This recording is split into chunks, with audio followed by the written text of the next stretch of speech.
Today we're talking about how to use BREW, which is Homebrew on Mac OS's specifically 2024 edition terminals to install Docker. Let's start. So I'm going to delete this text first, so at least that's the clear screen to start with. If you don't know what Homebrew is a package manager for Mac OS's, and the easiest way to see what version you have is just to do this.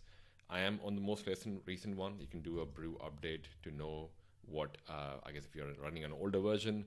If you want to start doing MacBook installation, the thing to use is BREW cask. Now you notice there's a message saying, hey, by the way, the message has changed.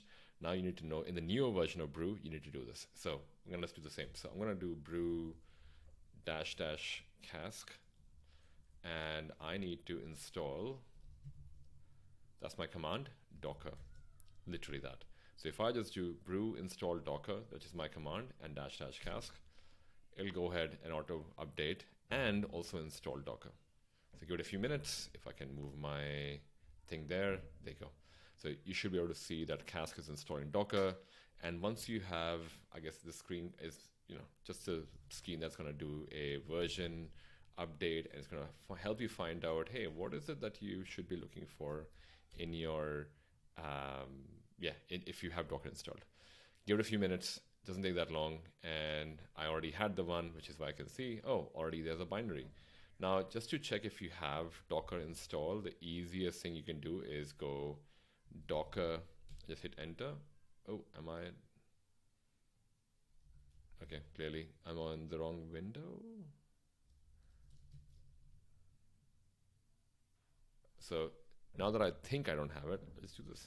This is what you do by finding out if I have Docker already installed. This is real life troubleshooting, people. This is the real life troubleshooting. Okay, so I can see I have a formula called Docker. Oh, so I had a regular Docker installed. So I can go BREW install Docker as well then. Yeah, there you go. So if that doesn't work, this should work. Now, there's a good idea to do a BREW cleanup in general, which basically removes all cache that may be saved in yours, saving up memory, saving up dumps. So it has done that. So let's try Docker. Look at that. If I do Docker -- version, awesome. This is how you install a Mac terminal Docker, including troubleshooting if none of those cask methods work. I hope you enjoyed this video. If you want any more videos like this, definitely drop us a comment. Otherwise, I'll see you in the next one. Peace.